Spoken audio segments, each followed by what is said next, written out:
Shane Walker is the co-founder, president, and CEO of Qube Money. He has been working in financial behavioral science for 30 years. Shane has been married to the love of his life, Carissa, for 23 years, and they have 8 children. He loves backpacking, mountain biking, and snow skiing with his family, and he sure loves money. Welcome, Shane. Thank you, Tracy. It's great to be here.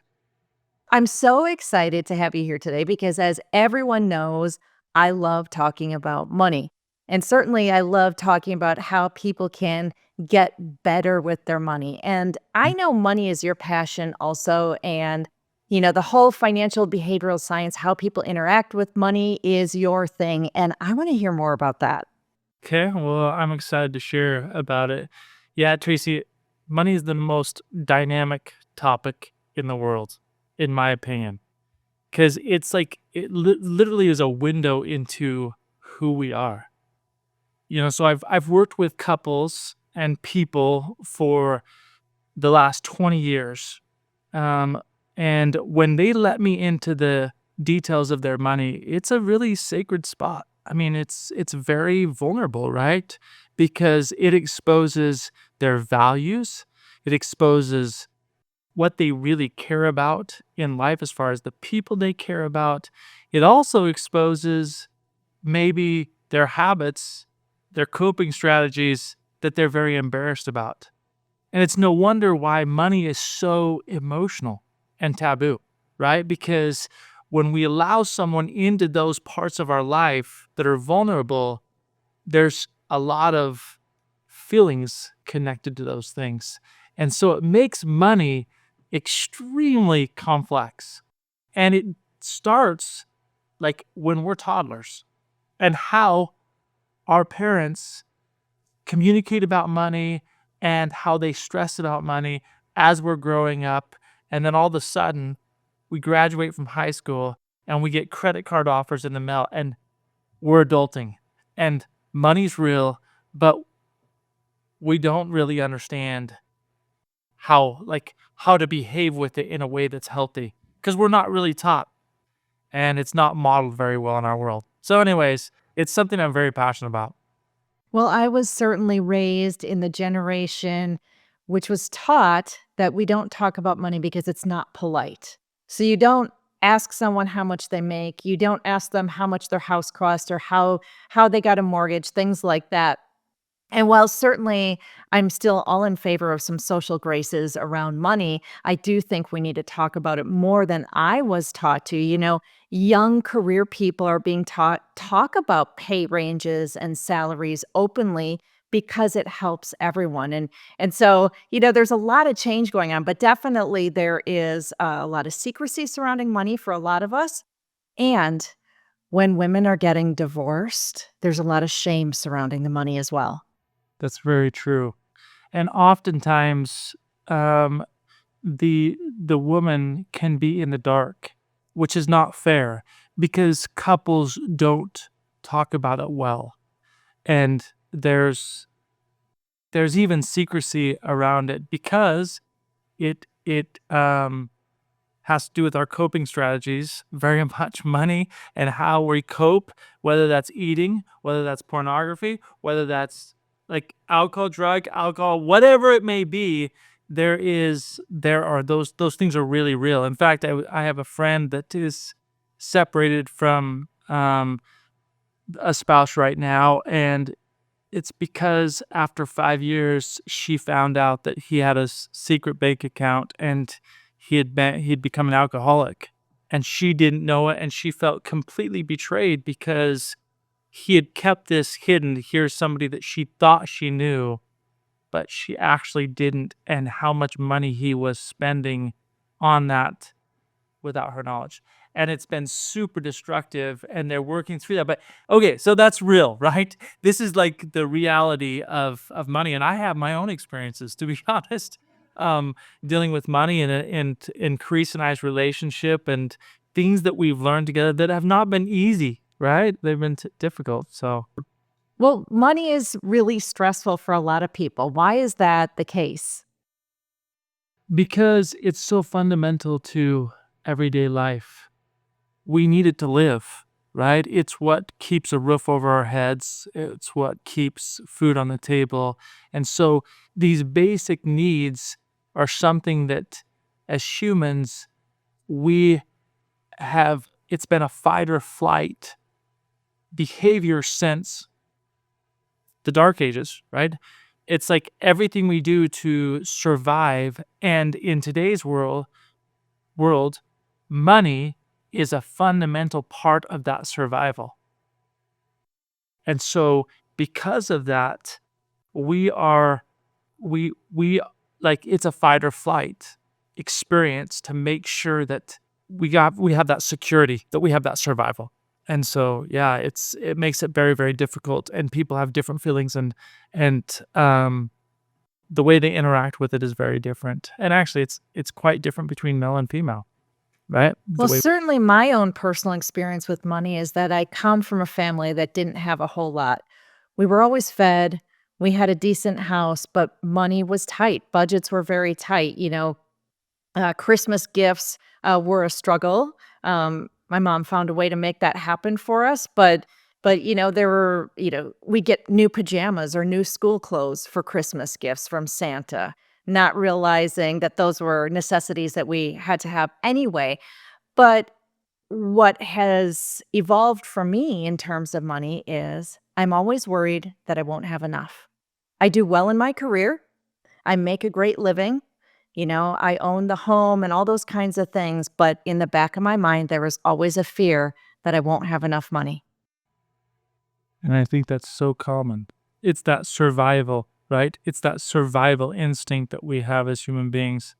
Um, I want to share something kind of personal here, from my own experience. Um, so shortly after we were married, um, my wife's parents introduced us to the Southwest rewards card, Chase rewards card, and also the Marriott Bonvoy card, and taught us how that, when you sign up, that'll give you 80,000 points with the first $3,000 you spend. And then if you get to 110,000 points, you get a free companion pass for the rest of that year and all the next year, right? And also these free nights. And so, anyways, I was like, wow, that is super cool, free money. And so, anyways, my parents didn't use credit cards. I never saw them. We were also, I very relate to your experience. We did not have a lot of money. My dad was a teacher. My mom was a stay-at-home mom. There were a bunch of us living in like 6 of us were in the same bedroom. In fact, 1 bathroom. Wow. Um, and so very simple, and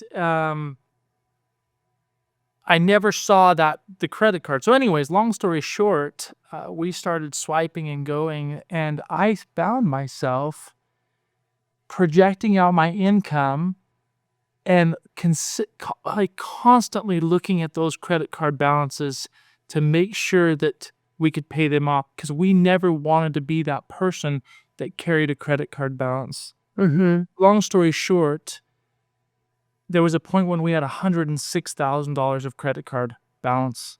Ouch. And if I'm honest, Tracy, I'm the spender in our relationship. It's not my wife. She actually had the same Doc Martens shoes from 8th grade. I threw those shoes away 2 years after we were married and bought her new shoes. Like, she's just a very, very conscious, frugal person. And honestly, if you asked her, she's a guilty spender. She's always feeling guilty about spending money, and her relationship with money is negative in that way. But I'm the spender. So, anyways, I remember a day so here I am. I'm a financial advisor. I'm sitting down with couples, teaching them, helping them get their money straight, and we have $106,000 of debt. And I remember sitting down because my wife is like, "We cannot live like this. This is not okay."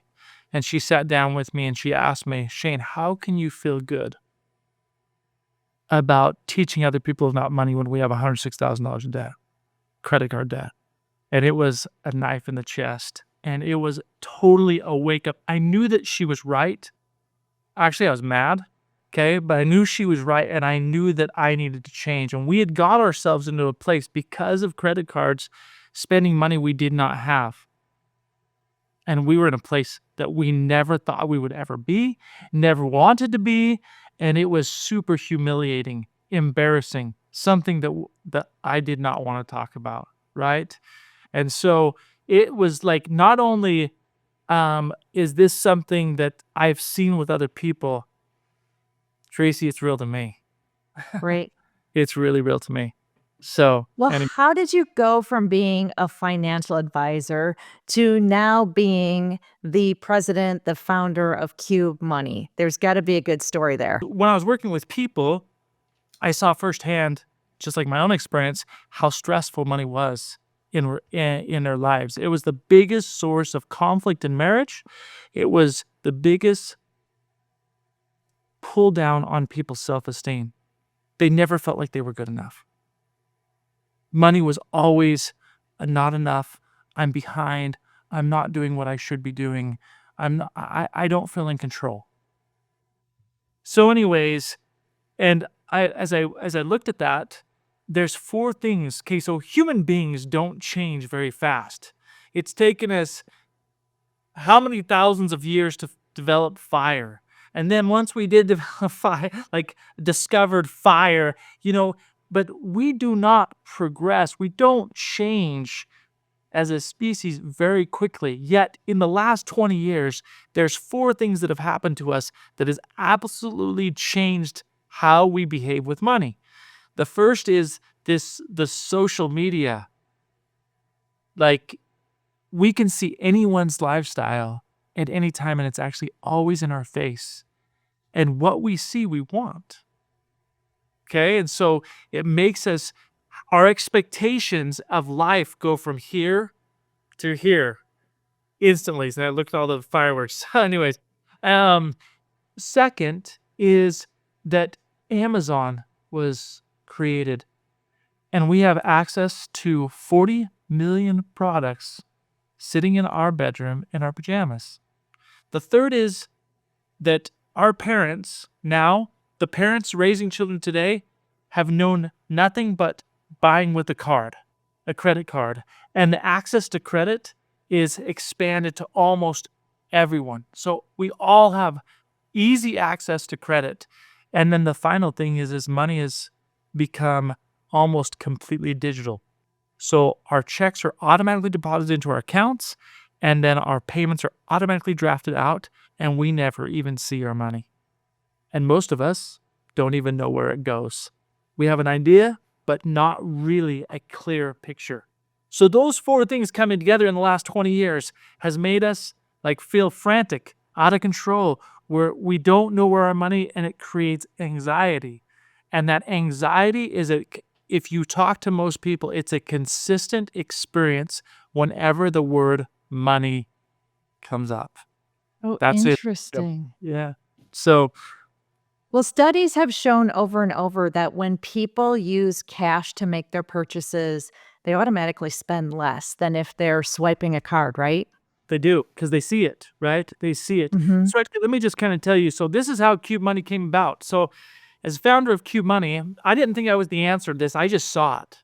And I was like, wow, I don't know how the human race, the first world countries are going to be able to deal with this. And it's interesting to watch the trends. I mean, the rising generation are assuming debt much more quickly. They're in financial ruin. The divorce rate, the bankruptcy, all these things are just skyrocketing because we don't know how to deal with this. So, anyways, but I did see, like you said, when we would help people with their spending side, when we used cash envelope budgeting, it worked. When we used the budgeting apps, it didn't work. And so I was like, why is that? Why don't the budgeting apps work? And as I studied that, it became clear to me that, well, when you tell a child you're doing bad, and you're pointing out the bad things they do, it actually doesn't change behavior. What changes behavior is teaching positive and modeling positive, okay?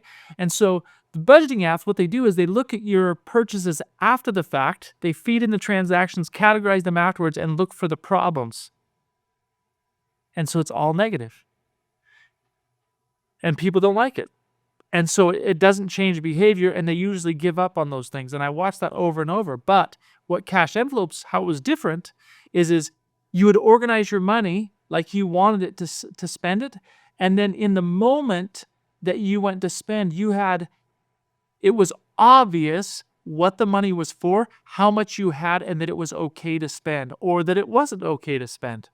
And it was obvious in the moment of spend. And so that's what caused my partner and I to sit down with a payment processing developer and explore how could we digitize cash envelope budgeting so that it was easy as digital money and a debit card.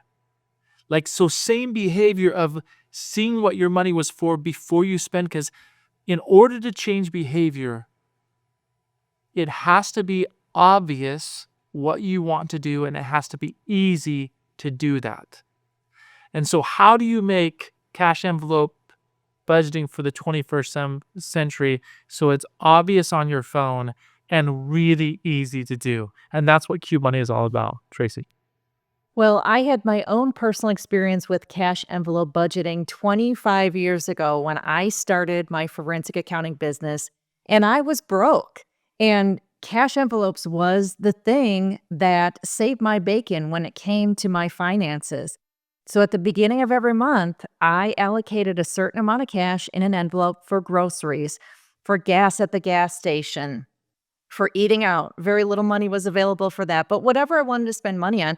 And for me, it was actually a fun game to see, could I end the month with some money left in the envelopes? And then what could I do with that money? So it was a very primitive system, but very simple. And it really worked for me for a year.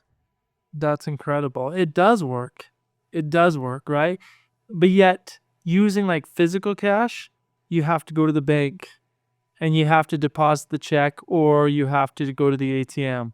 And it's really hard to buy online. And doing that as a couple, if you are in doing money with somebody else, there's usually just one envelope for the groceries. And so which one of you has it? And if you don't have it and they need to go, so there's just a lot of having to work around things to make it successful in today's world. And so what if it could be digital, just like you said? So you're right, it really works. It's the most, Tracy, and why it works is because every time you looked at that envelope, it was like, oh, it's the trigger. This money is for this. This is what I want it to do for me, right? And so that leads to spending in line with your plan. And when you spend in line with your plan, it creates progress towards your goals, which feels really good, which then turns into another trigger to repeat a good cycle with money. And when you have that good cycle with money, the emotions that come are control, confidence, peace, joy, freedom. All good, right? Right. On the flip side, if you swipe and go with the credit card, the trigger is, oh, I've got whatever money I want, so I can buy whatever I want. And so then we buy, and then the credit card statement comes, and we feel guilt, and we feel fear, and we feel anxiety, and that doesn't feel good. So we avoid, and then we go back to the credit card, and it repeats that. And so it creates anxiety, fear, then anger, flight or fight, right? All those things that are negative. And so the question is which one do you want? Okay, tell me how the Cube debit card and app work to create this cash envelope system, but in a Yeah, digital format. yeah, absolutely. Well, so this debit card is a patented debit card. By design, there's no available balance on this card. Okay, so it's zero. That keeps this card extremely safe. In fact, it's the safest debit card in the world. If someone gets a hold of my number, they simply get a number. If they get a hold of my card, they get a piece of plastic. They would first have to open up my phone and then open up my app, and it's Face ID, and so that it opens, and then when I come here, Tracy, I have my different envelopes. When I touch the dollar amount from that Creases Fund money, now that money is on the card in real time. And when I spend, it comes from that category in real time and updates the balance, closes the cube, returns the card to zero, all instantly. So just like cash, you open up the envelope, you look at what's inside, you pay the cashier, and the money is gone. That's exactly how Qube works. So when money is deposited into Qube, it comes into a holding place. We call it the unallocated funds. And the first thing that our system does is it allocates your money into your different categories based on your plan. And that can be set up so it's done all automatically. And then now your money is organized and obvious what it's for, just like we talked about. And every time you go to spend, you look at your money, you allocate the funds to the card in real time. And what this does is it completely eliminates any need for tracking after the fact or reconciling, because it all happens in real time as you spend.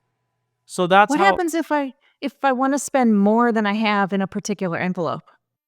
So if you want to spend more than you have in a particular envelope, one, it will decline the transaction if you don't put more money in there. But it's super easy. Like, for example, my grocery. Right now, we have $550 for the rest of the month.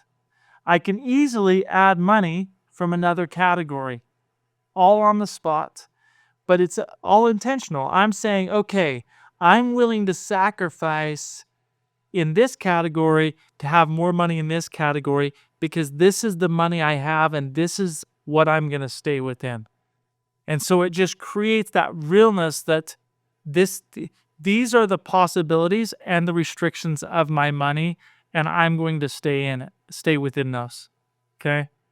Now, I realize that this might be a little abstract if you've never used an app like this before. Maybe you've never even used a budgeting app before. I know that you have a special offer for people to be able to test drive Qube for a couple of months, get some experience with it, see how it works for their family. Tell me about that. Yeah.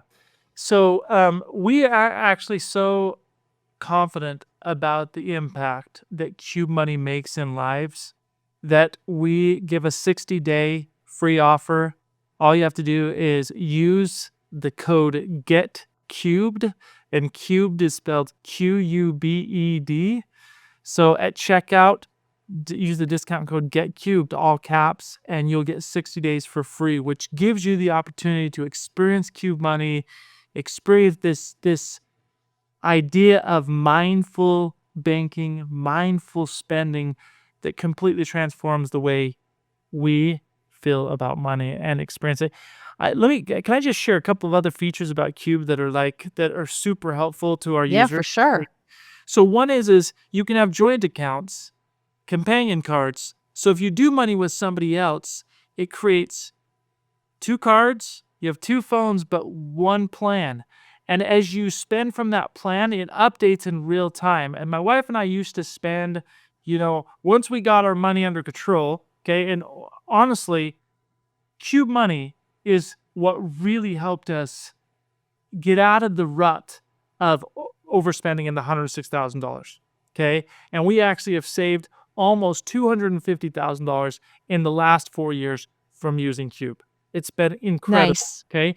And we used to spend about 3 hours a month tracking and reconciling our budget, and we only did it once a month, so it was hard to remember what all the transactions were for, and it really wouldn't help us spend differently anyways, and it was a painful experience. Now we spend about 5 minutes because it does everything automatically. We spend from it, and we just make a little adjustments if we need to. And so it makes it super easy. Another thing that people love is, well, what about your bills? I don't know when my bill's going to come out. I can't touch that balance to open it. So what we've done with bills is each one of your bills has its own unique account number and own unique card number. So you can connect that one cube, that one category to your power bill, and then the other one to your Audible subscription, and then the other one to, and this does two things. One, if they're ever hacked into and they have a data breach, it only affects one category. It doesn't affect the rest of your account, which is super awesome. The second thing is I can turn on or off any of those accounts or card numbers at any time. So if I have a subscription that's hard to cancel, I can just pause it in my app, and they can never charge me again. So I completely control which bills can charge me automatically and which ones can't, and it just gives me total visibility of when the bill's due, how much the bill is, and how much I have set aside for that bill to make sure that all my bills are paid on time and all of that works. So it just really creates a clean experience for people. Shane, Qube is such an awesome app and debit card. I've been using it and loving it. I want to thank you so much for talking with us today about some new ways to get control of our finances. I'm going to put links in the show notes to the Qube website and to the offer. Thank you so much for being here with me today. It's been great talking to you. Hey, thank you, Tracy. And just remember, make your money obvious. That's the secret. It's been great to be Thanks here. so much. Yeah.